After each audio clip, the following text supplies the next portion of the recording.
Well, good afternoon to you, everyone. How are you? It is good to see you. It is good to be seen by you. I, of course, am Bill Sylvie, aka the Dungeon Delver, coming to you in a rather unusual time for me. And it is Tuesday afternoon, Wednesday. What is today? Wednesday. It is Wednesday. January 1st, 2025, and I hope you guys are doing all right. Matt Sherman, Great Old Ones, Connect, Zach Melvin, Daniel Rowan, and many, many others of you out there. I'm sure there's some folks watching over on Twitter, and if you're watching over on Twitter, say hi, because I will see you. The Dungeon Minister, hello. Grandma Knight, greetings to you. Bob Jester, hello, hello. Welcome to New Year's. Welcome, welcome, one and all. Joe Kaufman, Happy New Year to you. Welcome back to the show, everybody. The last time we saw each other, it was me and Mrs. the Dungeon Delver. She was sitting in, and it was Christmas night, which seems like a lifetime ago already. Seems like a lifetime ago. And boy, let me tell you what. Gamma Knight. Sorry. Gamma Knight.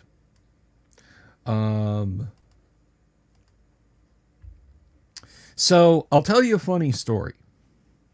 I'm going to tell you a funny story. And if you don't care about the woes the technical woes that I've had, if you were expecting me to jump back in with a deep dive of Gary Gygax's dry cleaning bill for September 1976. What can I tell you? I'm sorry. That's not going to happen. Let me tell you exactly what's been going on. So this kind of starts with an attempt of goodwill. A number of months back, there's a fellow who's you may not know. He's hopped in the audience a lot of times. I've done streams back when he was still doing streaming stuff. He and I had a sports stream. You know him as Imperial Ramblings. I know him as Bo Ganora, and by his real name, which I'm not going to dox him and tell you. Anyway, he said his job was clearing out computers, and did I want an HP mini workstation. It's very small. It's like 9 inches on a side. It looks very sleek, very sexy. A lot of horsepower crammed in there. It is not like some low power silent solution. They just literally took all the crap from a desktop and shrank it down as small as they could, compromising no power, and put it into this tiny little box. And I thought that would be perfect for Mrs. the Dungeon Delver, for a new computer for her, because she was limping along with an i3 all-in-one. It's the monitor. Everything basically is in a vertical monitor mount. It looks like a thick monitor. And it suited her needs for many years, but it was getting long in the tooth. So I said, yeah, let's do that. And then he reached out to me later and said, hey, the getting rid of these at work is not going to happen. So I'm sorry. And that's fine, right? It was a shot in the dark. So I went out and I bought one on eBay, because I had already bought her a new monitor. Because this little tiny desktop box didn't come with a monitor. It wouldn't have come with a monitor. So I went out and I was like, I've already bought the monitor. I'll see what they look like on eBay. I found a great deal on one and I snapped it up. And I got it here and I started setting it up. And Then Imperial Ramblings said, hey, guess what? I've got one. Do you still want it? And even though the form factor was the same, it was better spec'd than the used kind of beat up one that I found was. So I said yes. So I got that from it and I got it set up and she loves it. But that left me with one of my own that was it was too late to return it.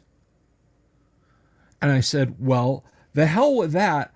I'm just gonna set that up. I'm just gonna use that as my own desktop PC. Or not desktop, as my own streaming PC. I can just set it behind the Dungeon Master screen. I can eliminate this thing. This stops me from moving any further to the right. It's going to be great. It's going to be awesome. And so if you've been here for any length of time, even if you've just been sitting out in the audience, you know the sound issues I have had forever. From all the way from audio quality to no sound at all. The things I have tried to do to make things look a modicum of professional. Because this is what I do now. And I'm going to talk about that in a little bit. But so I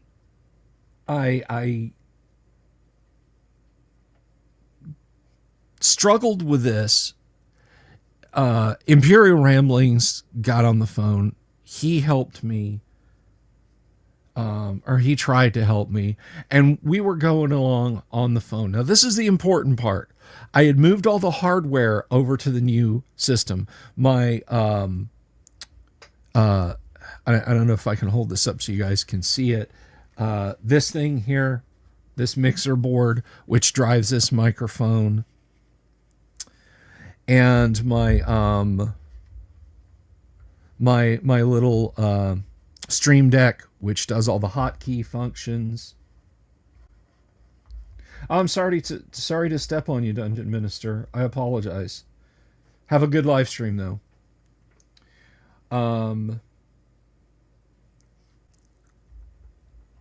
Anyway, I wired all that into the new system. And boy, were we not able to get it working. Wow, was it was just not going well. But we were slowly working on it. And as we're working on it, that system, the little HP Z Mini, just quit working. Just for a minute. I was able to reboot it. I unplugged its power. I reset it and got it booted back up. But I said, holy cats.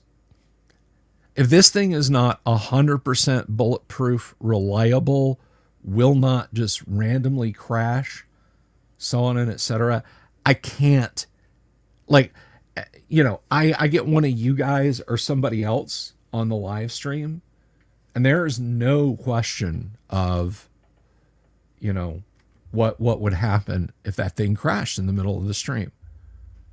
I'd lose the live stream, you know.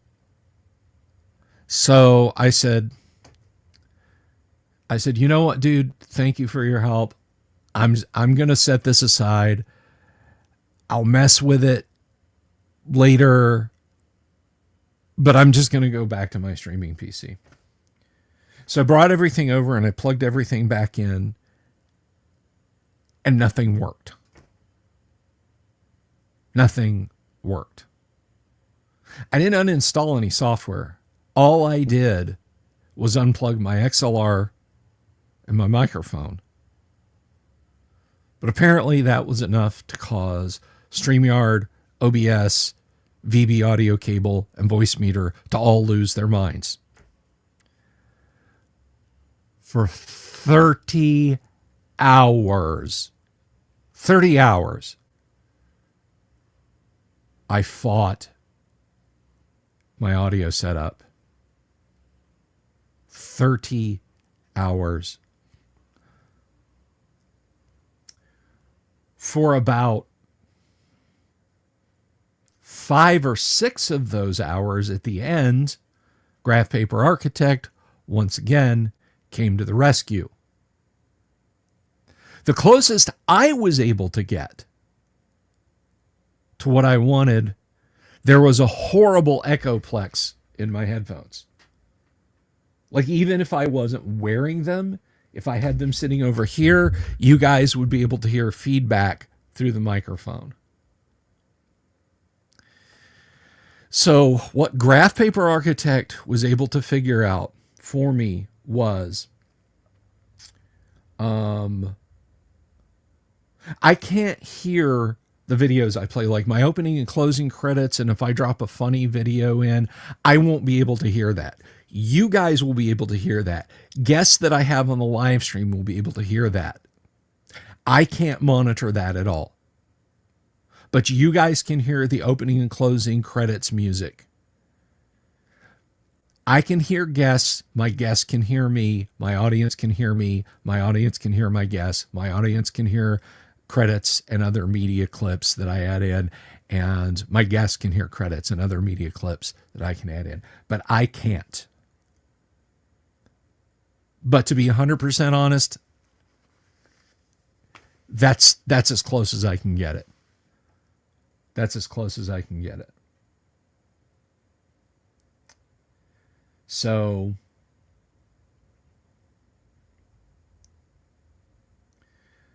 that is what I did for almost 3 days.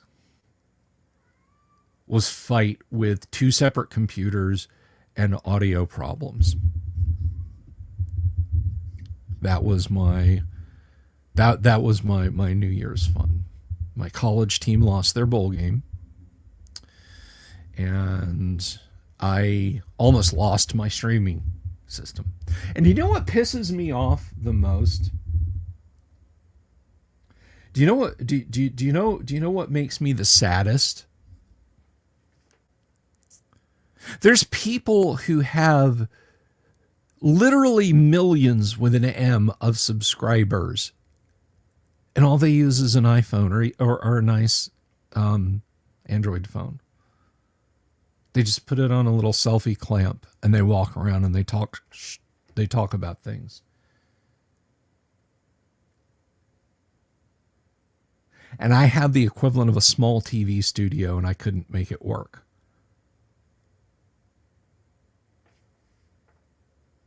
That's life. That's life.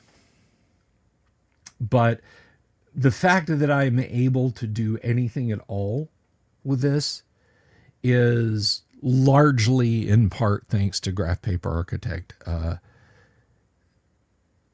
He got things squared for me, and I appreciate it. Drama Goblins, hello. Hi, good to see you. The Drama Goblins. That implies there's many of you.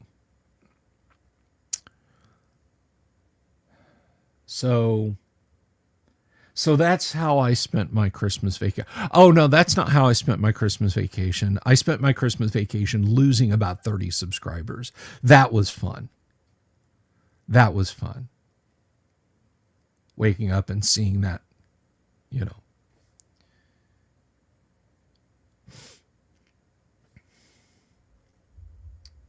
So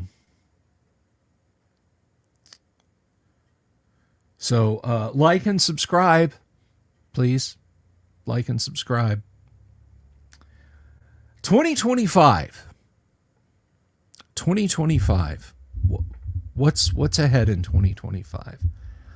I'm going to experiment with a new content format. I sort of did that a little bit with the Tales of Tabletop Triumph, which a net 0 people seemed to want to subscribe to my channel for. I gained 1 subscriber on one of them, and I lost 1 subscriber on another, and the views were in the tens.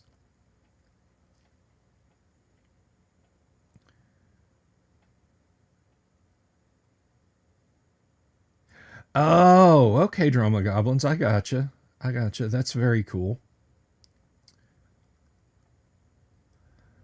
Um, so that that's gonna go. I'm gonna try a couple of different things in 2025. I'm not gonna spoil the surprise and tell you guys what I'm gonna do. All of this, the 5 live streams will stay the same. Um, I had meant over the uh, Christmas holidays to shoot some B-roll and stuff for the 3D printing video. I guess I can work on that over the weekend. I did not get that done, but the 3D printing channel, the first video will be out in January. That's going to be one video a week, period. And they're all going to be pre-recorded. There's not going to be live streams. I'm not going to do Q&A streams, anything like that. Happy New Year, Elizabeth. Um, nope. I'm not. I'm not. But I appreciate you coming in and saying that, Elizabeth. I do. Um, it probably won't be right away, but Doomsword and I will be doing a PC tech channel.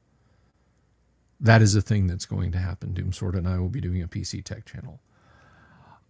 I will be traveling in July at the least. I may have another trip, but I'm not. That's going to be a bit of a surprise. I'm not going to spoil anything.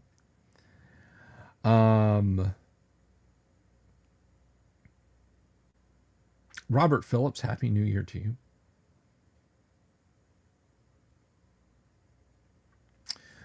Um,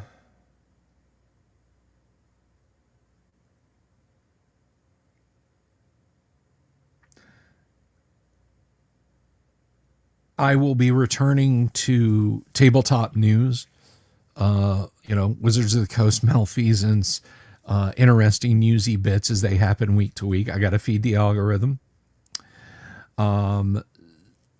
So I apologize to any of you if if your old school sensibilities are offended. I'll try to keep it stuff that has an impact on old school, though.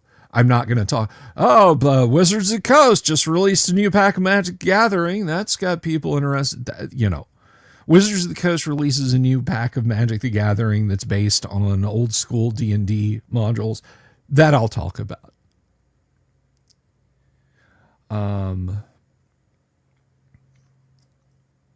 What else? This is not an official return to flight. Like, I'm not also going to be live streaming tomorrow and also Friday. I may actually tomorrow and Friday. The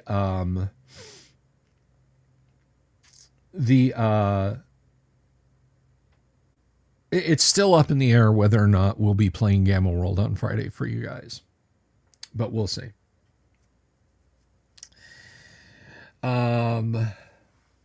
So next week you might think, oh, well, next week things are going to be normal. Not as such. I'm not going to go into the details. I'm not going to go into the specifics, but I will be out due to medical reasons Tuesday and Wednesday of next week. I will not be streaming Tuesday and Wednesday of next week. Next Wednesday is the 8th. Yeah. So, well, there's a possibility. Actually, no, there's no possibility Tuesday. Hey, Vinny.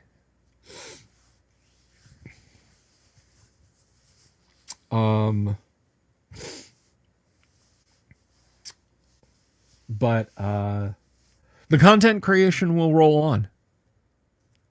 The content creation will roll on.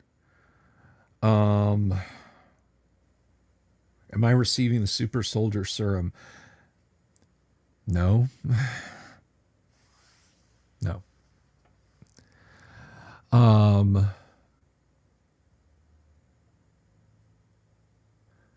In 2026, I am officially throwing this out there. I do not have a date yet. Hey, Robert Phillips, thank you for the super. Lo and Beholder 2025. I appreciate that. I really do. We'll see, Dave. Thank you, Drama Goblins. I appreciate that. Robert Phillips with a $20 super. Um, but there is something really big happening in 2026. If you like to travel, if you like to go on long vacations, in 2026, myself and Yang Yan Zhao will be touring Japan. We will be going to Japan, playing TTRPGs with Japanese folks, hopefully, and visiting some of the hottest nerd stores in Japan. I mean nerd. I don't mean like, oh, the Pokemon store and the Namco gift shop. No. I'm talking, just for starters, Yellow Submarine. I'm talking about hitting hobby shops in Akihabara.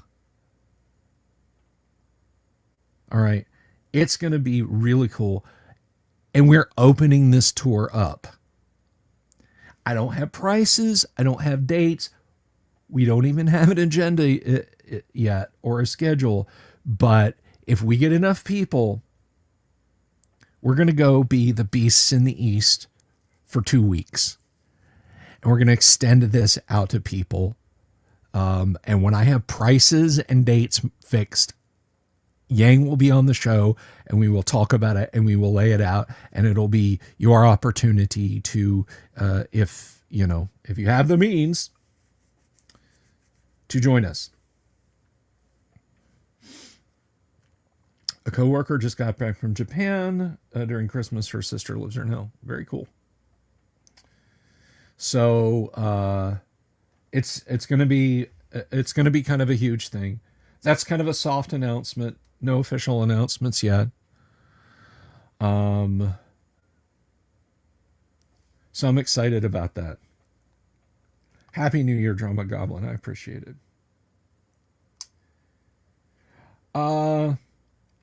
Vestigial stuff left over from 2024. I'm still working on the adventure modules that I owe my patrons.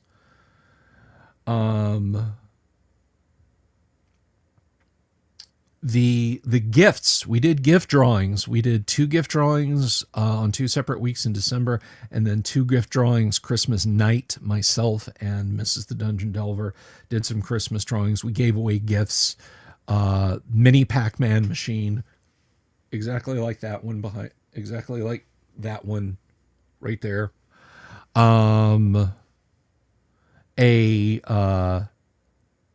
A red dragon, a classic red dragon miniature from WizKids.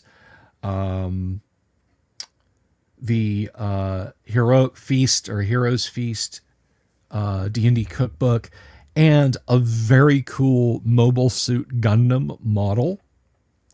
We gave away all of those. Those will start shipping probably I'll send them out in the order of people who won them.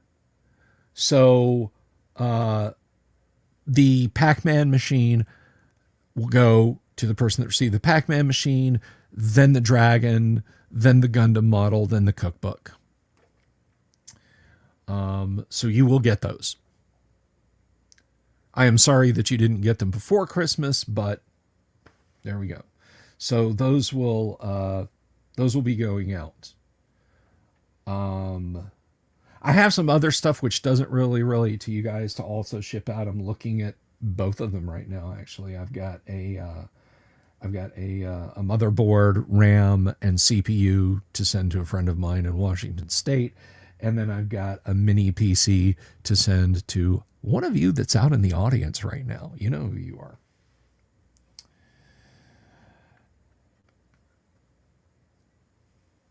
Yeah, I was really unhappy about that, Drama Goblins. For you guys who don't know what I'm talking about,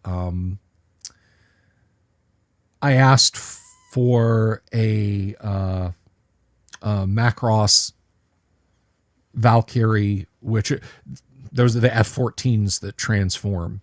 You know, if you don't know Macross or Robotech, it's very cool. You can look that up. And Amazon packaged it in a garbage bag.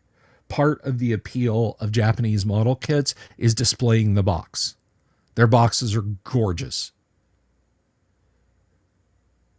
American model boxes are functional.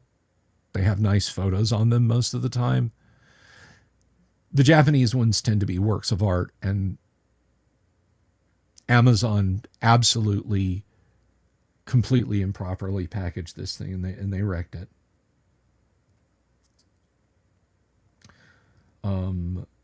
The model itself inside is fine, but the box is wrecked. But anyway, so yeah, I've got a bunch of stuff to send to friends. I've got the computer parts that I'm saying. Well, parts really, a whole computer. Let me show this to you guys. Hang on.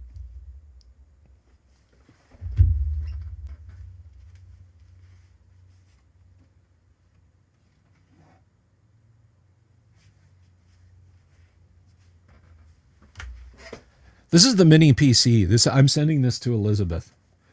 This is an entire PC. It's an older one. It clocks in from 2007 or 2008. I think there's a date on the bottom. 2009. 2009. So this is a Core 2 Duo, like 2.5 gigahertz, 3 gigahertz, 8 gigs of RAM. I put a 250 gig SSD in there. There's actually a slot load optical drive. No built-in Wi-Fi, Elizabeth, so I'm sending you a little Wi-Fi dongle with that. And then it's got all the connections and that sort of thing. Yeah, I was pretty unhappy about it, Bob. So anyway, but this and a power brick and a new monitor are for Elizabeth Stranger. So that's going to hurt. I received this from someone, and I'm like, I got enough PCs.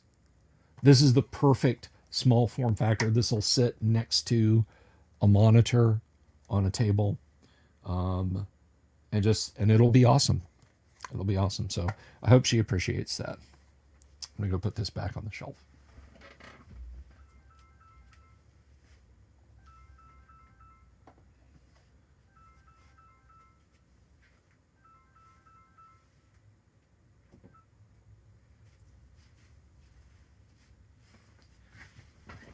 Sorry, I had to shut my phone off.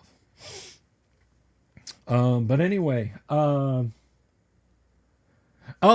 and speaking of stuff, I know some of you have missed my streams in that you haven't seen them. But I this is the last of the 2024 business wrap up. The first edition AD&D haul has been accounted for. The person that I desired to give it to knows that they're getting it, and I will send that out to them.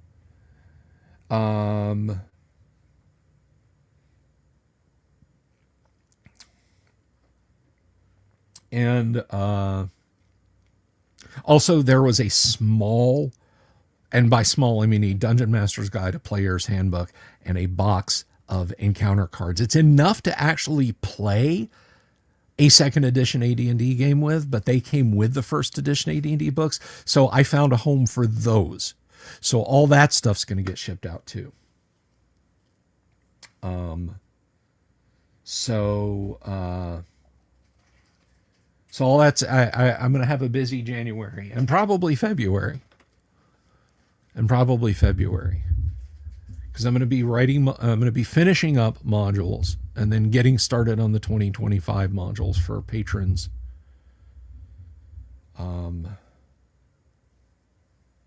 So that's what's going on.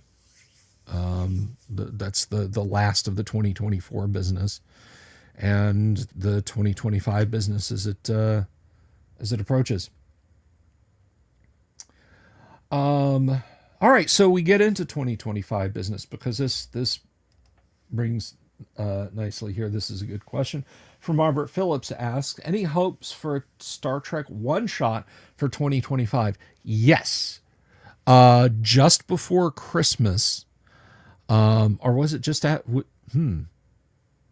No, No, I think it was just after. You guys know what it's like between Christmas and New Year. That's literally just this hinterland. What day is it? Do I have to put on pants? Can I eat a handful of cookies and a glass of wine and call that dinner? I'll put on a playlist of Rankin Bass and sleep on the couch from 2 in the afternoon until 1 in the morning. You know what it's like between Christmas and New Year. I love it. I absolutely adore it. Time becomes meaningless. I need a paper plate. I can't find one. What will I do? I'll take some gift wrapping and fold it over multiple times until it's like an 8 by 8 square, and I'll put food on that and eat off of it. You essentially live like a holiday trash bear between December 25th and January 1st. And anyone who says that they don't is lying. Although I was thinking about this. I was thinking a little bit about this. And then I'll get back to the story. I remember this would have been either 99 or 2000. I think it was I think it was Christmas of 2000.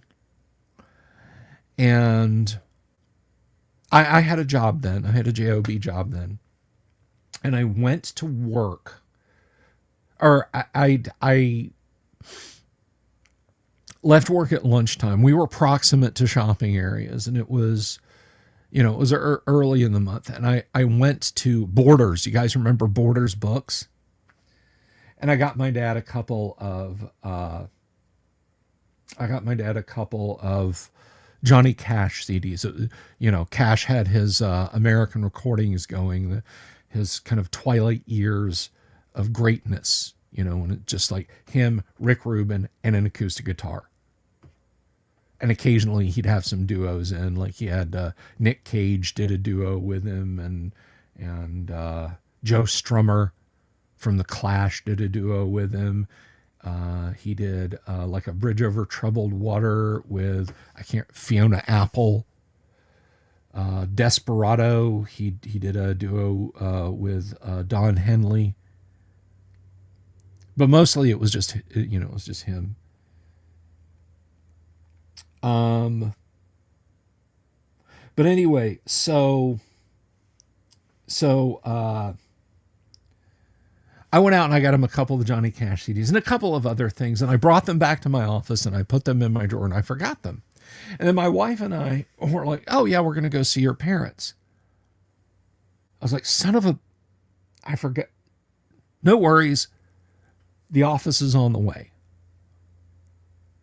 So I dip into my office, and of course, it's Christmas Day. Now, there's a 24/7, 365 data center, so the entire office was still accessible. So I card myself in, and I go, and I'm digging through my desk, and I'm looking around, and there's people with their desks decorated for Christmas, and all the lights are off in the office and that sort of thing. And this is December 25th, and I remember standing there, looking around, holding the gifts that I got from my dad, and thinking, shit, I got to be here tomorrow. I will be right here tomorrow. It's Christmas, and I'm going to be back here tomorrow, and the next day, and the next day, and then there's a weekend, and then I got a couple of days, and then like a half day for New Year's Eve, and then New Year's Day off. It sucked. So I prefer the 7-day long scene missing. I understand that there's a lot of people that are like, yeah, I got to work Christmas Eve, and then I got to get up on the 26th and be on the road back to work. So it's like Christmas Day is literally just a spot in the middle of the week. And I understand, like, the Dave Wiki Snapper says, that isn't how my life works. I have a government job and I still have the quota to keep up with. All these days are just another day for me at my job, except the office is quieter. I get that. And I will say that because the office job I was just telling you guys about, because of what they did, their data center was 24/7, 365. I managed, I worked 2 years in the data center and 3 years in the office department. And I will say that the 2 years I was in the data center, I managed to not have to be there during Christmas. And not only that, because of how the shifts work, the first year Christmas fell on my days off. So I was off for 4 days anyway. The second year, I love this story. The second year, the first year I was temp. I was a contract worker, and then I got my job the following spring. So the second year, technically my first year, my boss Don comes to me and he said, it's not the Don that we occasionally talk to on the live stream that I mentioned on the live stream. This was literally a quarter of a century ago, half of my life ago.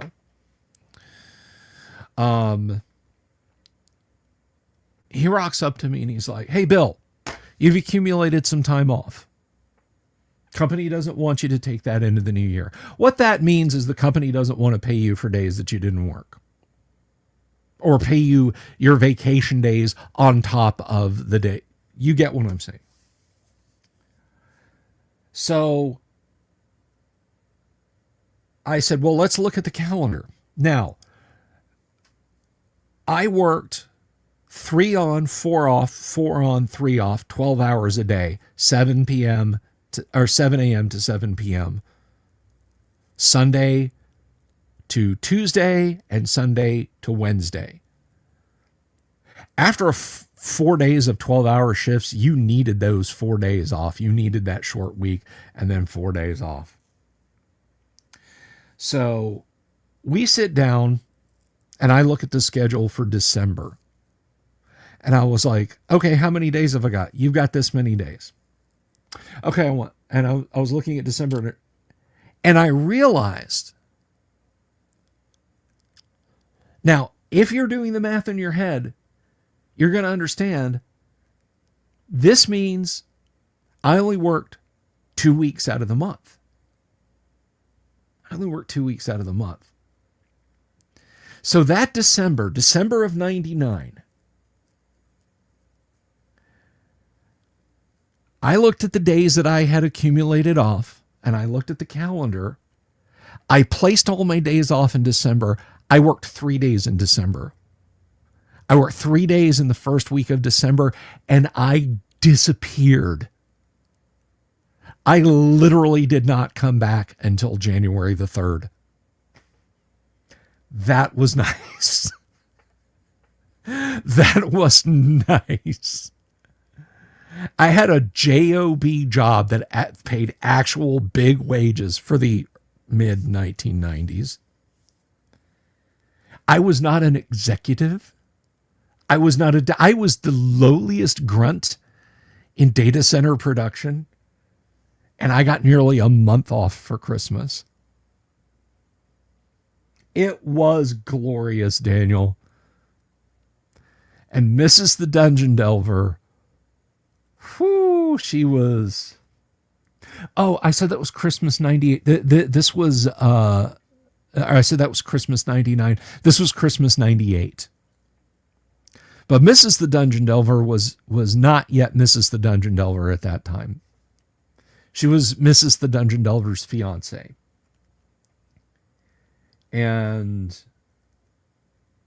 I basically, she, like, after that last Thursday that I worked, like, what am I doing today? Nothing. What am I doing tomorrow? Nothing. What are you doing the next day? Absolutely, positively nothing. I lounged. I enjoyed. I breathed. And I drank deep from freedom.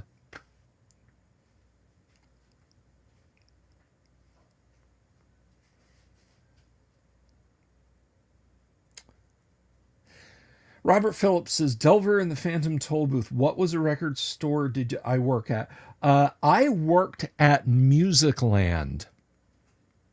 I had a little mom and pop record store job prior to that, and then I went to work at Musicland. And the funny thing about the Musicland gig was that my boss at Musicland had been the boss of the guy that I worked for at the mom and pop record store. He went and opened his own record store in my neighborhood.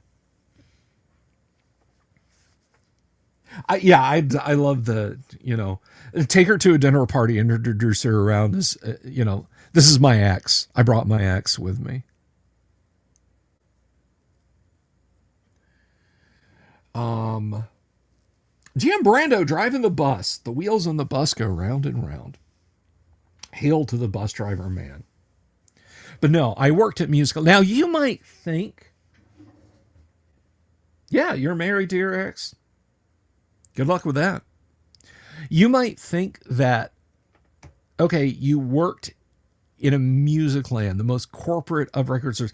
I got to tell you guys something. It was corporate out front. It was indie in back. It was very much, it had a Musicland label on it. We worked it like an actual indie music store as much as we could. And we had fun. Generally, the good days were a lot of fun. The bad days were awful. I had a couple of third keys and managers go through there that I wanted to unalive.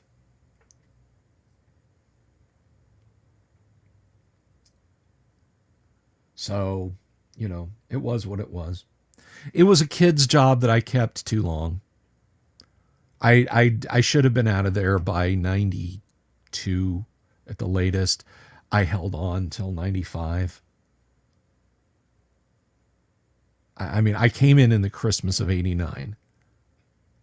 Like it just turned over to 1990. Or was it, did I come in the Christmas of 90 and it turned over? I came in the Christmas of 90. And I should have left there no later than 92, but I stayed on way too many years. Was I the guy who swiped all the neat band posters? As much as I could. I took as many promos as I could. Because the thing about it was, if you've been to a mall record store, particularly one in a smaller bay, generally speaking, you didn't see any promo stuff up. Indie shops is where you'd see the promo posters everywhere. But the corporate record stores, people knew what they wanted. They wanted Ace of Base. They wanted Mariah Carey. They wanted, people knew exactly what they wanted. There was no need to promote in that store. The promotion came through constant play of pop top 40 stuff. Nobody came in and looked at a poster and went, that looks cool. Take care, Grandma Knight. So generally, if we got promos, we just took them home. And yes, my bedroom, because I lived with my folks too long. I was a late bloomer, was covered with promo posters from Musicland of stuff that we didn't need.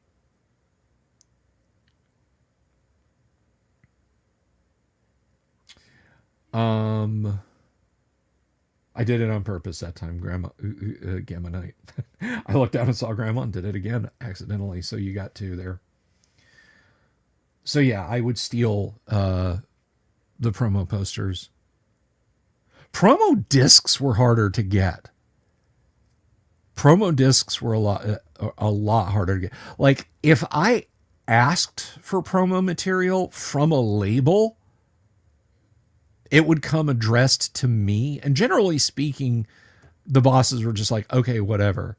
I had one guy, I'm not going to dox him, Omar Martin, who was an absolute shaft, head, testes, and all.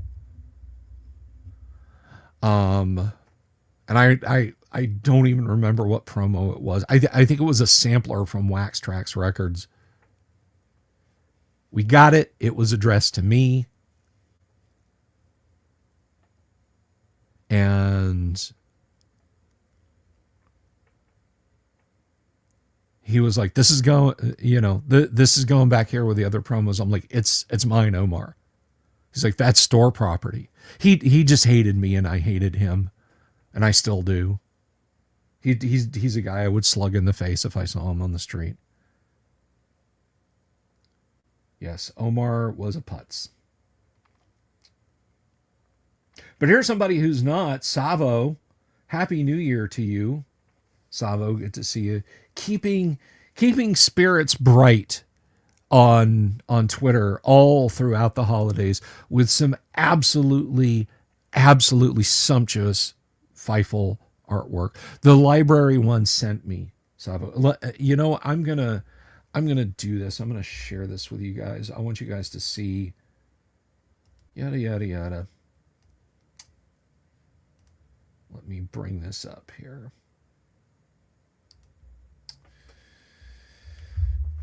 This is worth your time.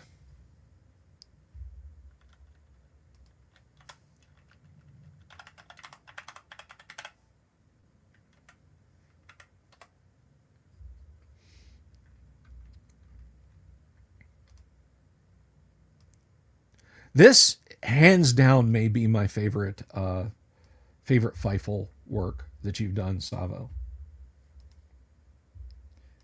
This is why you pay me.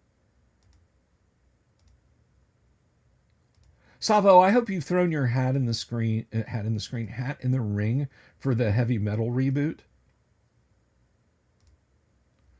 Look at this one. The light, the shadows. I adore this one. That one is just magnificent.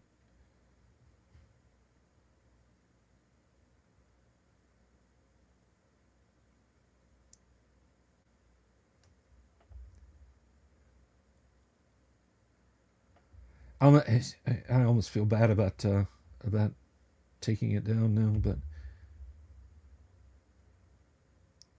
so everybody go follow Savo at Feifel the Twit on Twitter to see those art pieces.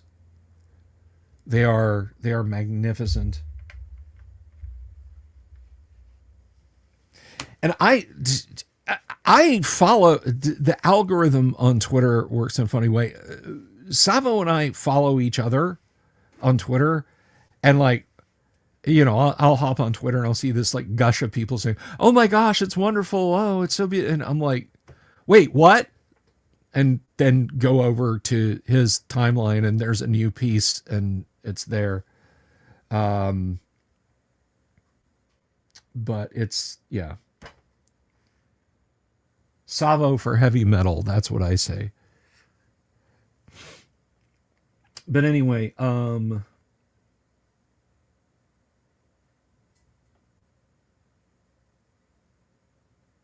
it's fantastic, Savo. It's absolutely amazing. The work that you do, and I'm glad you keep sharing it with us. I really and truly am. So.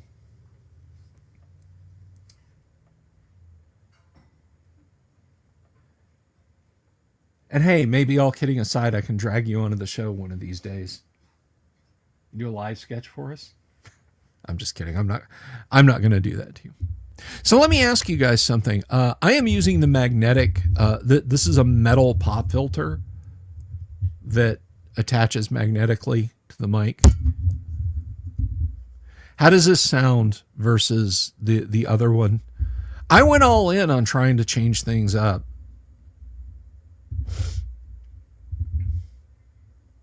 Yes, Drama Goblins.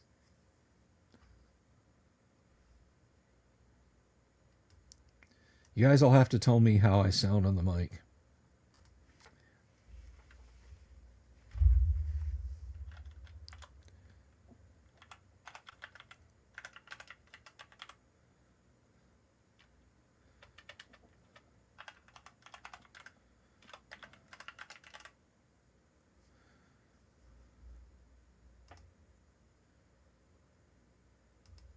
You follow me. Why wasn't I following you? What the hell's wrong with me?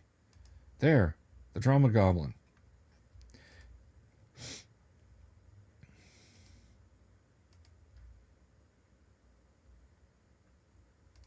Oh, and here we have a brand new one. From Savo, that is. You know what? I'm going to make you guys go subscribe. If you're on Twitter, you got to go subscribe it.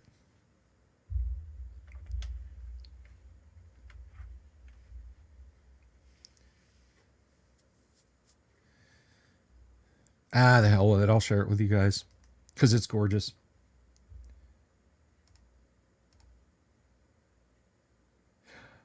I will say that the library one is so far my favorite, but a close runner-up is Feifel singing, playing piano at the bar. Gnomes, gnomes are in range, so let's aim the catapult there.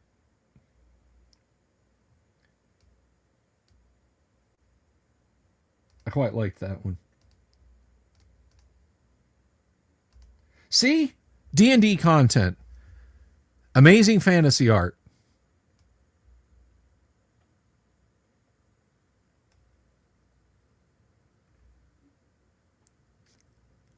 The wyvern's going to get his.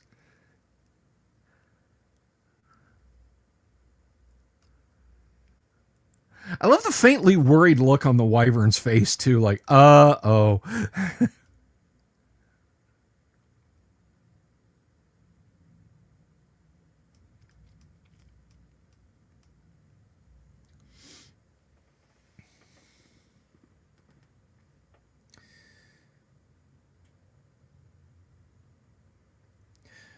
Just a passerby says, you're looking for the moment when D&D got labeled as a role-playing game. When did TSR put RPG on the front covers of D&D?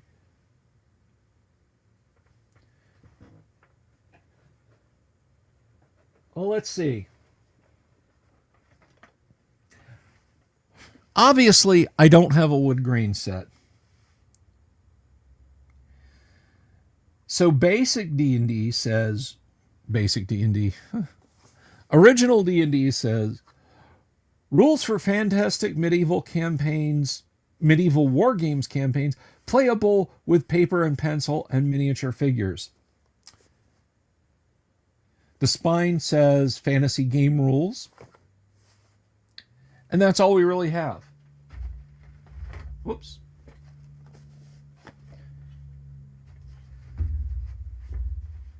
I need to 3D print myself like a cool looking stand to hold my DM screen together and up. Let's look at Holmes Basic.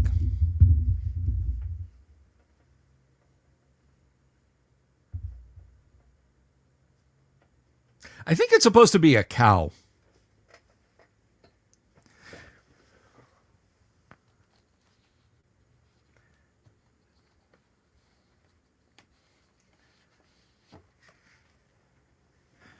All right, so the next purchasable set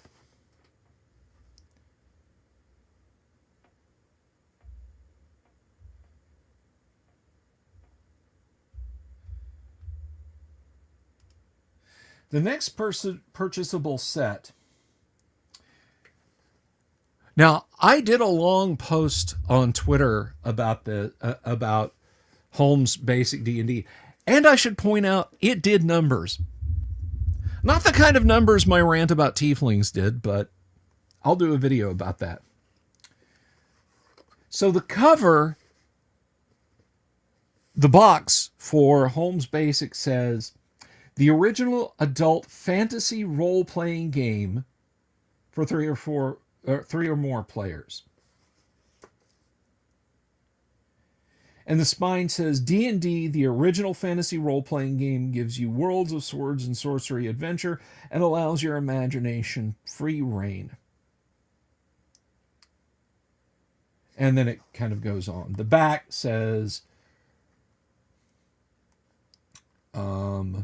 You are holding a fantastic world of sword and sorcery adventures in your hands. In Dungeons and Dragons, you become a mighty wizard, fearless hero, stout dwarf, clever halfling, or any one of a dozen other adventurers ready to explore the mazes and labyrinths of a vast and deep dungeon, or perhaps trek through uncharted wilderness in search of fabulous treasures and magic which are hidden there. But this wealth is not easily gained, for terrible guardians lurk nearby, and such monsters as orcs, ogres, trolls, giants, dragons, and even worse must be defeated in order to gain their hoarded treasure. Dungeons and Dragons is the original game of fantasy role-playing. And then it kind of goes on from there. So, there was a time period when if you had no experience with Dungeons and Dragons, with owning Dungeons and Dragons, maybe you'd played Dungeons and Dragons.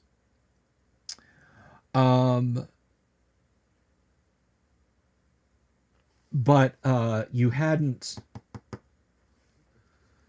purchased your own set, and you weren't hip to mailing $10 to Lake Geneva, Wisconsin, and you didn't have any of the smoky, musty, dusty hobby stores near you. You might find this on the shelf at Ben Franklin, in the toy department at Sears or Kmart, or a bookstore, someplace like that. There was a brief window before first edition AD&D was completed, because remember, those books were released over the space of years, plural. This was the only complete Dungeons and Dragons set that many people had. So, with that said,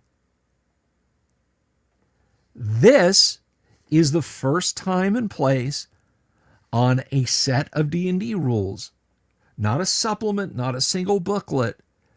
The TSR says this is a role-playing game. So there's a little piece of history, and I'm glad for the question that came in and that we were able to answer that. This is the first time they referred to this as a role-playing game right on the cover of the product. I'm not saying that in early issues of the Strategic Review and the Dragon and advertisements in various places that they didn't refer to original D&D as a role-playing game. I'm answering the question of when it was on the box, when they put it on their own product, and they solidified it here on Holmes. Now, let's look at AD&D by comparison. I can't believe you guys have actually got me talking about role-playing games. This was supposed to be just a shitpost of a live stream.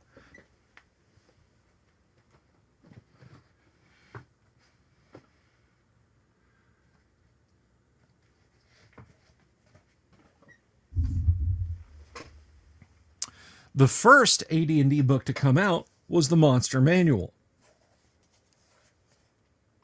On the front, Advanced D&D Monster Manual, an illustrated compendium of monsters, Aerial Servant to Zombie by Gary Gygax. There's the TSR address and their number. On the back, over 350 monsters. This book provides a complete alphabetical listing of all the monsters encountered in the various works which comprise the Advanced Dungeons & Dragons game system. It does not say role-playing game. It is an invaluable aid to players and dungeon masters alike. For example, and it has the strange listing for the closet which differs from what's in the book.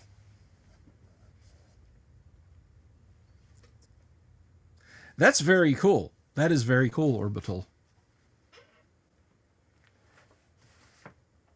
The next book to be released, was the Player's Handbook.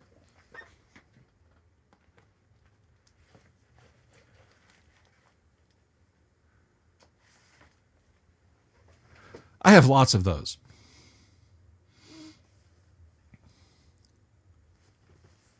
Right here. Advanced D&D Player's Handbook, compiled information for players and dungeon masters by Gary Gygax. Again, the TSR mailing address the book code in the corner.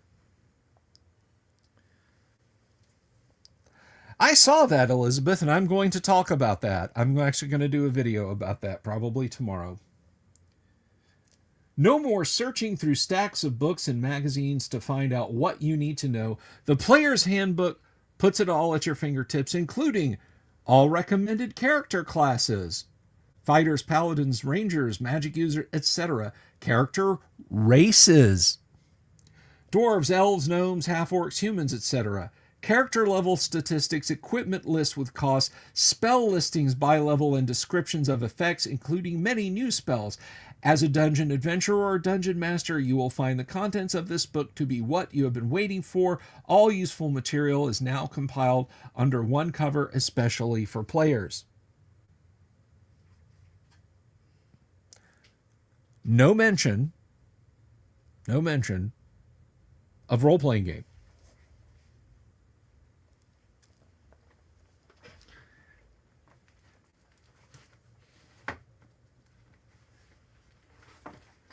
Last but not least, the last book in the trio to come out, The Dungeon Master's Guide. Now, I'm not going to look through all 9 hardbacks. First of all, I don't have an Oriental Adventures Wilderness Survival Guide or Dungeoneer Survival Guide or Manual of the Plains, nor do I want them.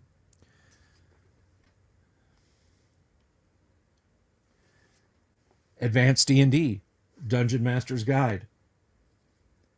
Essential reference information for game mastering Advanced D&D by Gary Gygax. TSR address. Dungeon masters everywhere rejoice. Too long have you had to suffer along with crucial charts and tables spread through many works.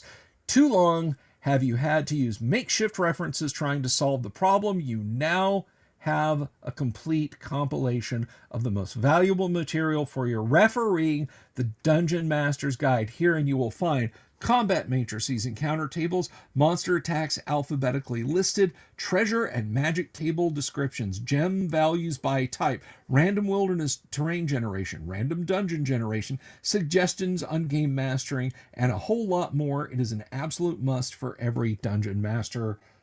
And the ISBN number down there. No mention on the core 3 of role-playing game on the surface. Only Holmes Basic refers to it as a role-playing game. Interesting. I had never thought about that.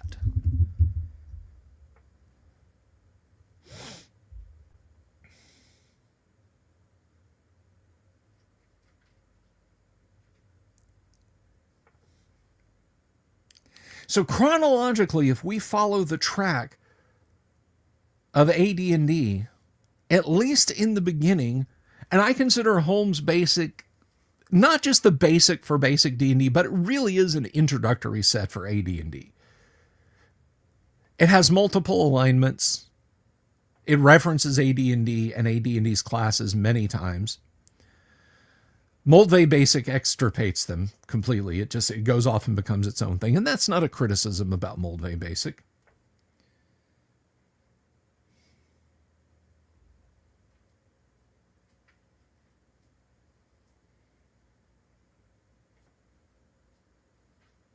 Right, it's an introductory set, Dying Breed.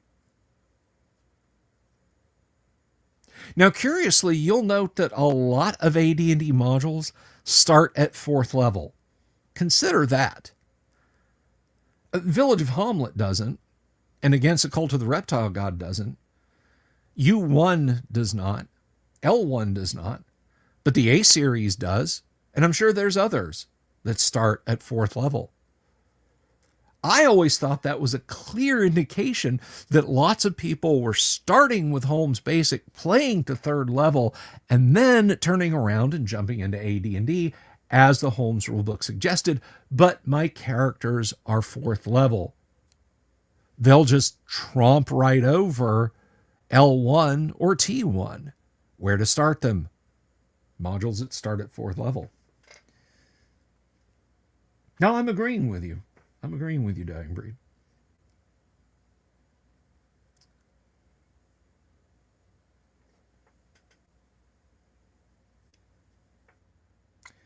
And all you guys saying Moldvay and then the guy after Tom Moldvay, whatever his name was, that he wrote and so on and so on.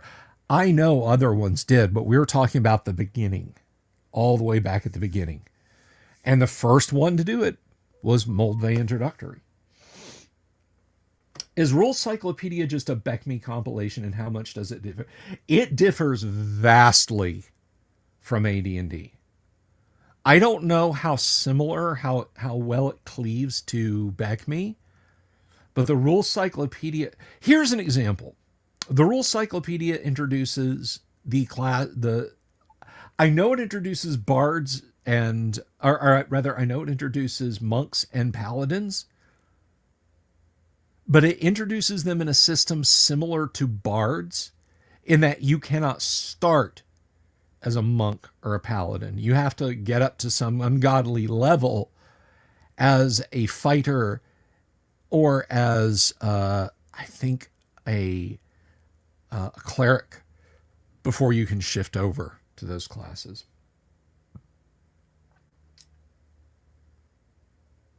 But it is very much its own. I would dare say it is as different from first edition AD&D, the Rules Compendium, as a rotary engine is from an inline 6 or V8. They're both internal combustion. They both work on the methods of gas compression, spark, carburation, fuel injection, and the expansion of vaporized fuel in a burn to push a gear mechanism around that drives a crankshaft that's attached to a transmission. But they differ greatly. We'll see you later, GPA. Prestige class. Yeah, thank you. That was the word I was looking for. So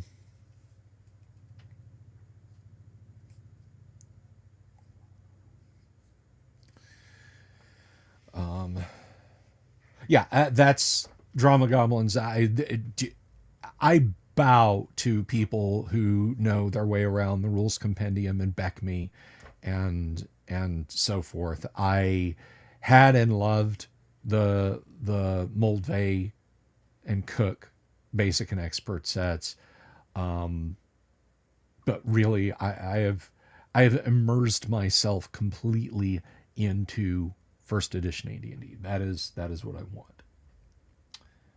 So anyway, well, let me think.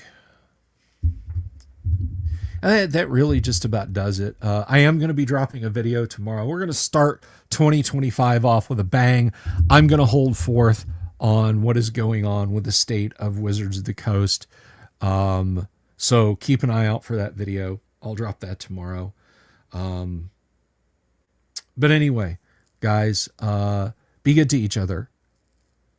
Let's move forward into Joe Kaufman asked me a question as I'm on my way out. Yes, I played Star Frontiers. We'll do a Star Frontiers deep dive one of these days and make a character and have fun with it. We should do that one of these days. Anyway, so yeah, look for a video coming up tomorrow, possibly Friday. It depends on what's going on tomorrow because I've got some home renovations happening tomorrow and I'm not sure how long they'll take. I just wanted to talk to you guys again. Be good to each other, and we will meet up here again probably tomorrow. And I love you all. Be good to each other, and we'll see you then. Peace. Have you seen my owl bear?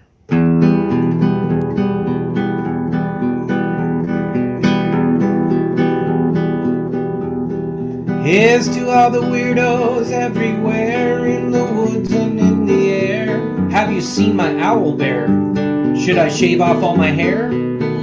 Bobs are all around, some live in tunnels underground. Some are fat, some are rich, some are sleeping in a ditch.